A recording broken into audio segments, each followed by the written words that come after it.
recorded live at 4ZZZ Studios and broadcast across Brisbane on 102.1 FM. You're listening to Z Games, where we bring you the best in gaming news, reviews, community, and culture. Want to get in touch? Text in on 0420 626 733. Hello and welcome to Z Games. My name is Evie. I'm Kochie. How you doing? Not too bad. I just got back from Japan. Yes, I hear. I'm tired, but I'm okay. Yeah, Yeah? I had a bit of a nap. I drooled a lot on myself on the train ride here, which I thought Yep. was really, really good. You're very professional, of course. Hot. Yep. But came back from Tokyo Game Show and my first trip in Japan, so that was fun. Yeah, cool. I ate a lot of food and it was all amazing. Did you have ramen? Of course I had ramen. Oh. I had ramen, I had curry. So hungry right now. I had a lot of alcohol and it's really cheap and you get it at a convenience store. It's a completely different place and I love it. I'm so jealous. Everyone's been going to Japan lately. Like, pretty much everyone I talk to, someone's like, Japan. And I'm like, ugh. Japan though. It's like, Japan though. Yeah. Yeah, no, it's on my bucket list. So what did you do in Japan? Because we're going to be talking about this a bit later in the show. Yeah, so I got to go to Tokyo Game Show to cover that with the new plus game guys. New Game Plus guys. There we go. I got there eventually. Told you.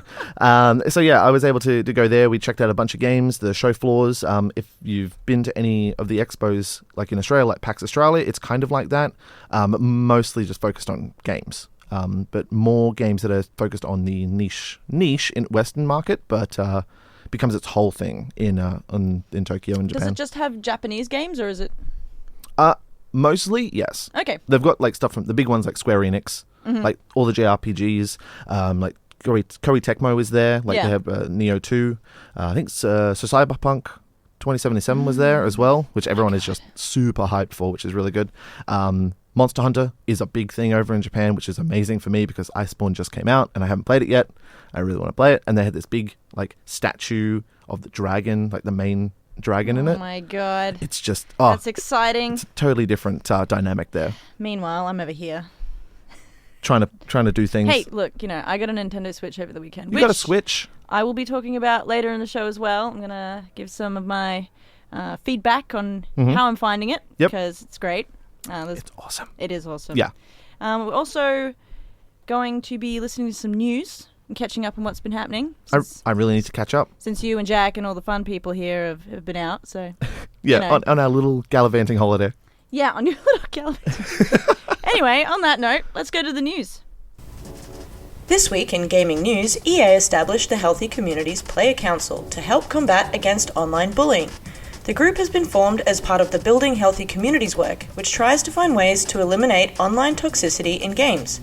The group is made up of gamers who want to work with EA to find solutions and ultimately end the problem. EA are keen to let players know that working with them is a priority for a positive player experience. Gears 5 hits most played game on Xbox Live, which is the first to top Fortnite since mid-2018.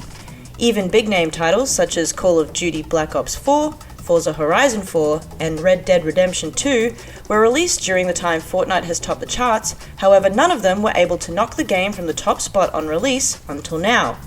Speaking of charts, Monster Hunter World Iceborne debuts at the top of the charts in Japan with sales of over 250,000 units, the Nintendo Switch being the highest platform, followed by PS4 and then the Nintendo DS. Apple is to release its arcade game subscription service on the 19th of September. The subscription will allow Apple users to play games across Apple devices, such as the iPhone, Macs, and Apple TVs. Apple's gaming platform will join the ranks with Google Stadia as a gaming service. There is also Project xCloud service, which will allow players to stream games simultaneously. Project xCloud is expected to arrive in 2020. EA has also announced that it's working on a streaming service called Project Atlas. It seems like everyone in the game is looking to make use of massive cloud computing power. Cuphead's soundtrack hits number 1 on the Billboard charts for jazz. Cuphead is a run-and-gun game developed by Studio MDHR and was released in September 2017, and later came out on the Nintendo Switch in April this year. The music is composed by Christopher Madigan. The double album of music debuted in the top spot and is the first video game soundtrack to have achieved this accolade. Great Games Done Slow has started up again after a successful first event last year. Great Games Done Slow 2 is a fundraising event that features streamers raising money for mental health charity called Checkpoint. Streamers and other content creators from around the world come together to show how games can create a positive impact by improving the lives of people suffering from mental illness. Streamers are encouraged to bring peaceful play into their streams as to help create a relaxing gameplay experience. Check out greatgamesdoneslow.com for more details. That's all this week in gaming news. Well, there's Lots of gaming news. Yeah, there's lots happening. There's so much stuff. I've missed out on so much. I'm so glad that Monster Hunter, even just talking about it, biggest And game it made in Japan. the news. It made actual news. I'm so glad. It's been so weird because for a while it's been a niche game. Like it used to be on the PlayStation Portable. I think PlayStation 2. DS?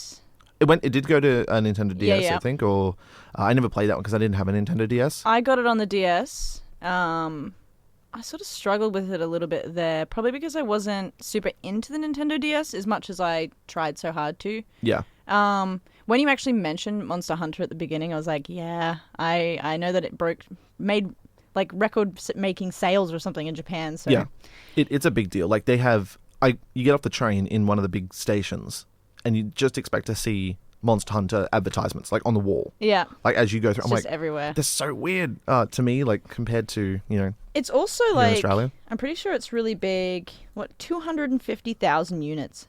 Like that's in the insane. first week. In the first week, and then most of the sales have been like the Switch and then PS4. That'd be on crazy. the series in general. No, that's in Japan. Yeah. Where the sales are. Wonderful. Yeah. It's pretty cool. It's exciting stuff. I want it to come to PC already. Like Iceborne is the expansion for I World. do. I have Monster Hunter World. I actually got it maybe a year-ish ago, or when it came out. Yeah. And then it went on special, and I was like, "Yep, definitely mine." Yeah. So It's so good, but you need a lot of time. But then I started uni again, and I was like, I can't start playing this right now because I know I'm not going to pay attention to anything that I need to pay attention to. So it's just been sitting there. I haven't actually played Monster Hunter World yet. Just have a weekend dedicated to it. That's what we did when it came out. Like we had a bunch of Monster Hunter friends, so we did our kind of LAN setup, but it wasn't really a LAN. You can multiplayer it, right? Yeah, it's like online as well. Yeah, hunting groups and all of that stuff. So we just had we were just going to be dedicated for a weekend. So we just got everyone over on our own PlayStation setups and everything, and then Old just use school my LAN, internet. man. Yeah, pretty much. It was great. Because people be like, now, I want to come over. Like, can we LAN like play Overwatch or something like that? And it's kind of like, you could, but you don't need to pack up your PC and everything and come over anymore. You could just like plug into Discord channel and we can just do it from We there. can just do online, and then we both don't need to wear pants, and then it's all good. Yeah, Like there's no exactly. awkward like, oh, can I not You wear wear pants pants at at your LAN? house? I mean, what LANs do you go to? Pants. Pants Who LANs. needs pants? Yeah. Group pants. Also, something else that I'd like to mention, the EA Healthy Communities Player Council. That seems really exciting. I think that's cool. I mean, trying to eliminate toxicity in games. I mean, that sounds like an adventure. I mean, that definitely. I think it's a good move after, what was it, a couple of weeks ago, or maybe it might be close to a month now, where the Respawn devs kind of shot back at their own community Yes. for Apex and was like, so, you guys are asshats.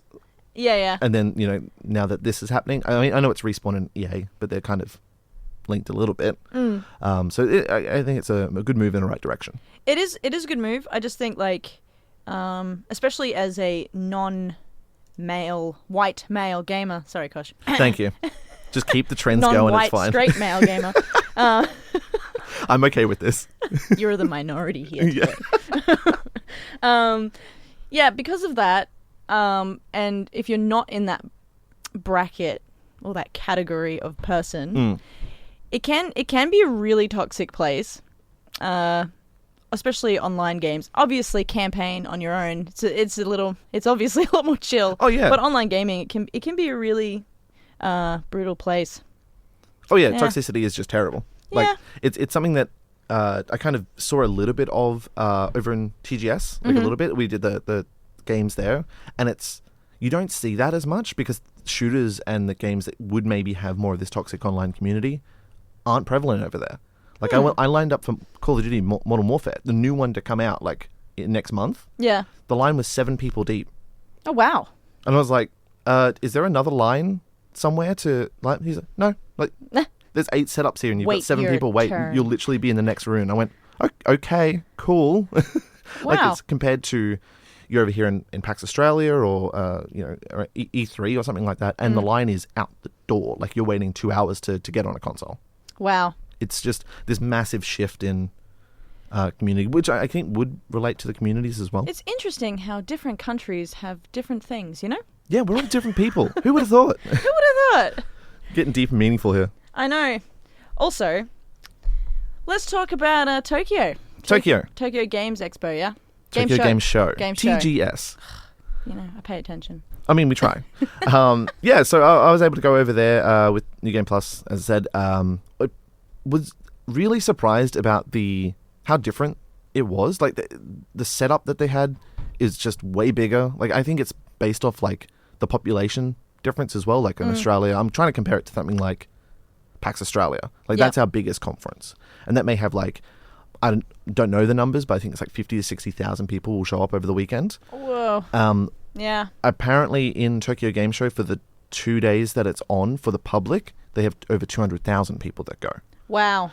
So they have a lot of things there and a lot of space that they need to fill with quality games and products and merch, and yeah, they do it well. Yeah, it makes me think of a bit. A few years ago, I went to Comic-Con in London. Yeah. Boy, oh boy, oh boy, that was some numbers. Actually, it was so many people, and I don't think I've actually been in such a concentrated area of people before. Of nerds. Which was like kind of my heaven, but also my worst nightmare, because I'm Yeah. also like, ugh, people everywhere. People, Don't yeah. touch me. And then the next day, I was due to get a tattoo, and because of so many people, and obviously touching things, trying to wash my hands, very difficult, I got really, really sick. Oh. Yeah. Yeah, that's never good. Lots of people. Germs. I feel like we call it the PAX pox. Like, we come back from PAX. If you're one of the lucky people that doesn't get sick, it's very, very rare that you don't get sick because of PAX. Like, there's so many people. Some of them, unfortunately, don't have the best hygiene. And yeah, you end up just getting sick. Do you think that if you wore like a giant cosplay suit, like maybe like a Warhammer like suit or something like that, where you're isolated inside and you have like obviously giant gloves and you're not touching anything, Yeah. do you think that they would get sick? Maybe. Only because Pathogens. Breathing in the airs, and That's they true. have to take the helmet off at some point. Gas mask. And then- I'm just planning my next trip. Pretty much, yeah. So you're planning your next cosplay, so we'll see that one. But then people want to take photos with you, so they're going to come up and be like, "Oh, can we take a photo?" And maybe, Yeah, and then they touch you. yeah, Ugh. that'd just be the worst. I'm actually all for hugs normally. Yeah, I'm a big hugger. Yeah. Yeah, it's great, but just I'll get stay away at the same time. I'm hugging you right now. Yeah, this is virtual hugs. Over all the equipment. Yeah, it's What's wonderful. that red light flashing again? So Tokyo Game Show it was awesome, and it has the kind of the same indie support as PAX Oz as well. It had rows upon rows upon rows of indie games. Oh, that's cool. Done by so many different developers as well. There was guys from France, there was guys from Japan, there was Americans that were there. Talked to some of the guys that's their first Tokyo Game Show as well. As we kind of bonded over that, as I didn't know really what to do, and I don't speak Japanese. Like, I know a few things, but no, I don't speak Japanese. Yeah. So we kind of just, for those Japanese developers who didn't speak a lot of English, we just kind of did this kind of awkward dance around each other where, oh, can I just play the game? And then, is it in English? Like, so I can understand it? Like, I can push the buttons. Like, you can run up to a console and just push the buttons. You're just mashing them. Mash it and go, I understand this. This is okay. Game And design. then- Fantastic. Yeah. And I'm like, Yeah. so I need to know if I can change the language of this to English. And they go, no, sorry, we don't have it in English. And it's like kind of, I like the game I was playing, but it will take it away from me a little bit. Aside from a game that has a lot of narrative, like dialogue, and maybe where language is completely necessary, Yeah. I feel like a really good game, like a really good game design, Yep. is when language is not your barrier. So I feel like, were there games that you played in Japanese that were like, yeah, I get the premise of this, yeah, I get how this works? Yeah. Yeah, well, that's cool. See, it's There- a there were- testament to them. Exactly. Like, because I think it was one of those ones that it was just, they did a simple concept well. And then it was just, if I wanted to learn like the little intricacies, I'd probably have to learn those a little bit later and probably understand them in Japanese. Yeah. But the main premise of the game, I understood, and I played it for 15, 20 minutes. Yeah, And then went, cool. awesome, thank you, and just walked off. So Yeah, you're but- like, gonna get some ramen and some booze. and some booze at a convenience store. It's the best. Japan. Oh, it's amazing. But yeah, it was just awesome to have all of those different types of devs having the support like they do here as well. Like all the indie games. I think it was like 8 or 9 rows of just indie games. That's was so just- cool. It was good to play. I like indie games. I'm all about indie games. Well, I mean, there's more and more coming to the Switch now Yeah, I know. as well. So you're going to be picking up Katana Zero finally. Yes. Just going to be playing on the Switch. Yes, I am. I've actually already downloaded it. I already got it. It's ready to go. Just need to find time. Well, it's also like I've been playing a few other games because I've just gone back to uni as of this week. Right. So, and I'm on a studio project. So I'm making a game. Ooh. Yeah, which I can keep everyone updated how that goes. But essentially, I only had like a 3-week window of play as many games as possible and get lost in them while you can. Yep. Before you need to put things down and start working on things.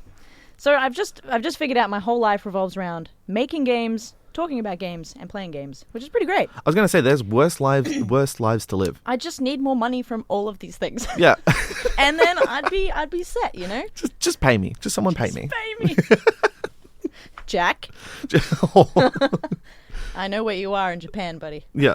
Oh, he's on Japan at the moment, actually. He's not? No, Oh, there you he's go. somewhere else now. I'll find him. Jet setting across the world.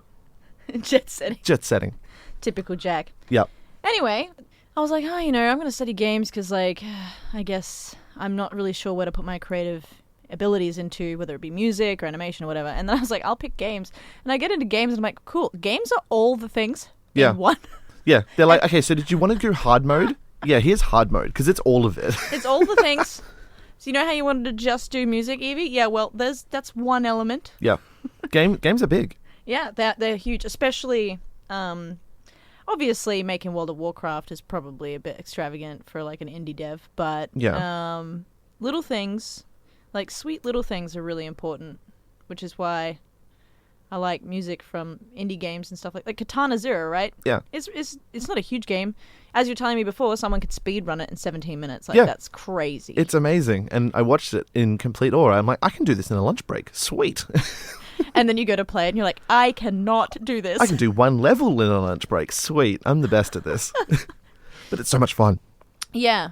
Anyway, music. It's cool. It's rad. Yeah. I think like that'd be a really good topic to discuss at another time. Like just a big episode on like best soundtracks for like us, or like the most meaningful soundtracks. Yeah, I would actually really love to do that. Especially because I like to think I have quite an eclectic taste of music, which is probably why I like games music, is because the genre of music that people use when designing their games really influences that feeling of the game.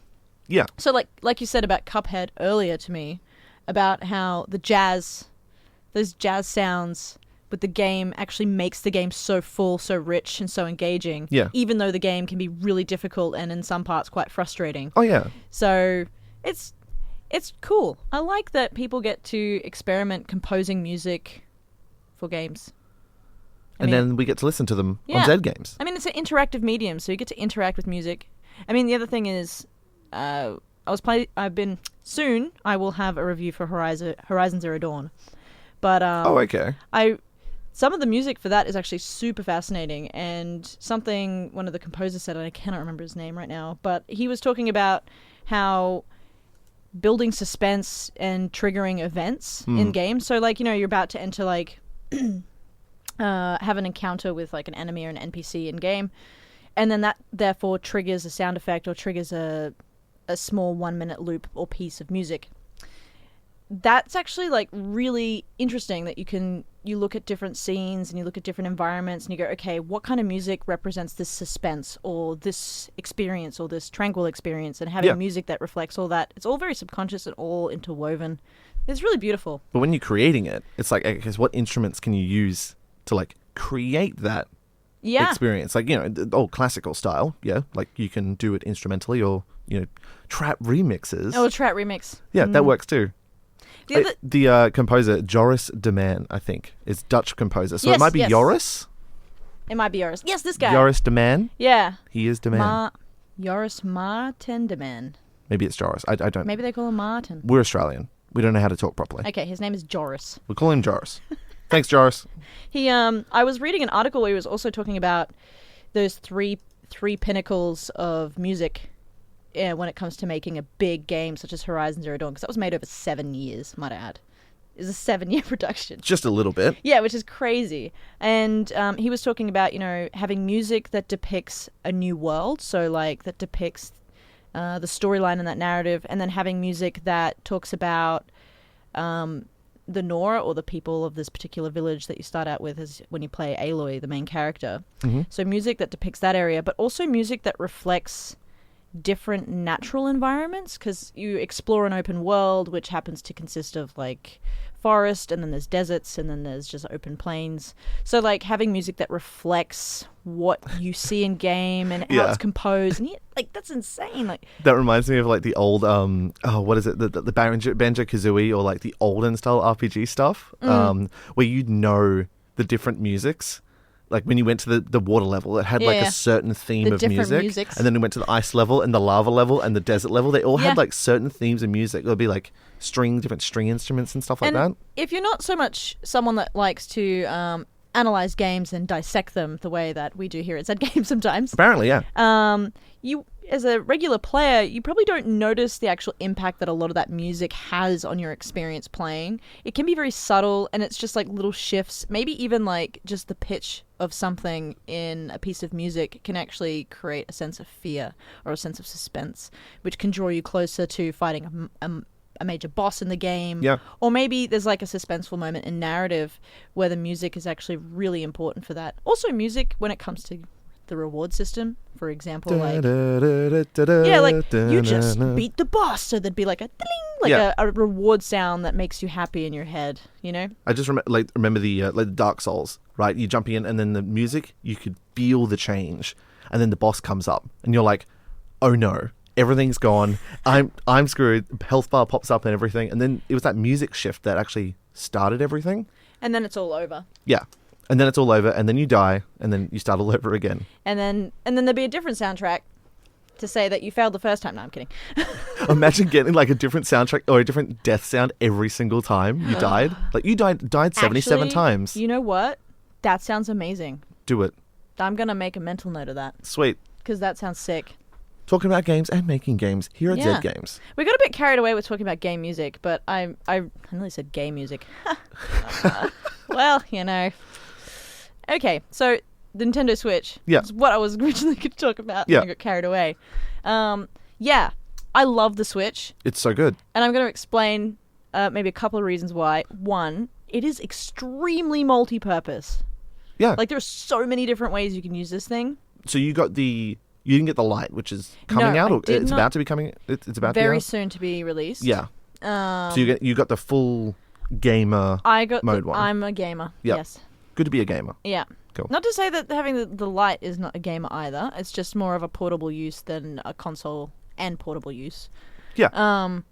I think I was debating on which one to get, but I think having the full Switch experience is good because, well, it'll enable me to be able to play games and review more of them for our wonderful listeners, but mainly because I wanted to kick my girlfriend's butt in Mario Kart. It's going to be a relationship destroyer. That or Monopoly. It's always one of the two. Well, Natalie's her name. She's 20th is the Switch Light? release date. I knew there was a 20th. It's coming soon. We were talking about it. It's 2 days. We were talking about it at TGS. We were like, okay, so there's Borderlands that comes out, and I'm going to miss that because I'm in Tokyo. What was it? New Rainbow Six starter. Oh, and yeah, then we were yeah. like, something's coming out on the 20th. We don't know what it was. And we were like... Nintendo Switch Lite. Yeah, just a little thing, Yeah, just a little... Yeah. Anyway, you were saying. As I was saying... kicking your girlfriend's butt in Mario Kart. Yeah, kicking Natalie's butt. Natalie's her name. And she's like... She isn't a gamer so much. She usually plays like some free-to-play indie games on her mobile device. But she's also quite nostalgic and impartial to a good Mario Kart game. So... Playing Mario Kart isn't just like something that I would do on my own, but now she's also like, "Hey, what are you doing? You wanna play some Mario Kart?" I'm like, "Oh!" I get so excited that she wants to play games with me. It's perfect. Yeah, and if you've got the normal Switch, you can just use the little Yeah. little Joy-Con things. You don't need separate It is a controllers. little bit jarring after work because it's so small. It can sort of make my hand a bit small. Sore? What Sore. the hell? Yeah. Makes my hand small. That's what it does. It makes your hand feel small. Or giant. But, Yeah. so I ended up getting another controller. So anyway, it's really fun. We are neck and neck every time we play, which is... And I just love that experience, being Yeah. able to share a game with someone. And it's nice. like fun, competitive. Like we talked about the LAN party thing just before, where we're like, you don't have that experience as much anymore. Yeah. Where like I think Switch is really good for that because you can actually sit down next to someone and then you can like, if they're being an idiot or if they blew you up with a blue shell, you can just be like, and like punch them or something. Or, give them a little jab to be Jab like, in the arm. yeah, and then knock Cool. them over so then they knock their card over, off the bridge or something. I also really... I actually brought my Switch into school the other day and uni. I'm not in school. Yeah. And I'm an adult. I went into my grade 10 class. No, I went into school and I brought my Switch with me because I was going to play on my lunch break. And I ran into my friend and I was just like, hey, you want to play some Mario Kart? Yep. And I could just pull it out, Yep. put it on the table, hand her a Joy-Con, and then be playing. It's That's it. fantastic. It's so good. Like I love it. Just the way that they designed it just makes it so much fun. And then you can buy more Joy-Cons. Like, they're Yes. $100. Like that, that's a bit of a big price point. But if you've got 2 extra Joy-Cons, you can play 4-player Mario Kart just sitting on a Anywhere. table. I mean, the screen's a bit small, but it works. Also, it's a bit difficult with the glare. You got to get the right spot Yeah. sometimes. However, I just never ever thought that I'd be playing a console Mario game as a kid. Yeah. Just literally something so small. Anyway, technology just blows my mind. Just In the future, man. we're in the future now. We're in the future. Oh my god. But that gives you so many good experiences. It's the same with Smash Bros. Like, Smash Bros is the same. Like, you can... Again, it's a little bit finicky with the little Joy-Cons, but you can play multiplayer Smash Bros. Just randomly. It's so cool. There's so many wonderful things about this Good work, device. Switch. So yeah, if you're thinking about getting the Nintendo Switch Lite, I recommend it. It's a nice feeling console. Like the Switch. The Switch is itself, The Switch yeah. is like an incredibly well-rounded, beautifully designed product. So I like the TV mode as well. Like, it comes with that little the connector for the Joy-Cons. yeah. Yeah. So that you can play in the TV mode for that big TV experience. Yep. Like, if you're gonna play, Like a I'm cinema playing experience. Monster Hunter Generations on it at the moment, and it's awesome. Like, play it on the big screen, 50-inch television, or if I'm just doing like a few like little side quests, or like hunting missions, just gathering mushrooms or something, I Yeah. can do that at my desk at work on my lunch break. I remember watching the advertisement for it many years ago, 3 years ago, before just as they were releasing that a new console was going to come out for Nintendo, and it was so much hype, and I was like, Yep. And I saw the bit in the advertisement where the guy, he's playing on his couch, playing with the Switch, and is just chilling, and then he looks at his watch, and then is like, obviously he's got to go somewhere. Yeah. So then he goes up to the console, clicks in the Joy-Cons, and walks out the door and continues playing. And just goes. And I just remember being like, that's amazing, but also like thinking, yeah, like I'm ever going to do that. I've literally done that so many times. I'm like, I'm just going dock to chill on the and go. couch. And then I'd be like, you know what? I want a tea and I want to go sit outside. Dock? Go outside. Straight outside. It's so good. You don't Done. have to pause it. You don't have to pause don't it. have to There's do no, anything. I'll pause it and I'll go do some laundry and I'll go and, Just like wash the play. car. I'll go walk the dog. The dog doesn't matter anymore. You attach him to your arm and you just walk around with the Switch. That's it. Now, for you people out there going, you know what? You young folk need to get off your technological devices. You know what I say? Too bad, I got a Switch anyway. Yeah, I got a Switch and I love it. It's amazing. Anyway, it's been real fun today. I hope you've enjoyed the show. It's been good. Yeah, you had fun, Kosh? I had some fun. I talked about all the stuff. I'm going to miss Japan, though. Yeah. Probably won't be going back for This like isn't 6 8 months. Japan, but No, this is Ed Games. I'll miss the show. I'll miss it. Yeah, another 7 days. Oh my god. Math. Yeah, My brain's like 6. every 7. Wednesday. How many Wednesdays How many- in a Wednesday? How many Wednesdays in a week? Oh, there we go. Anyway, I hope you enjoyed the show and have a good night. Bye.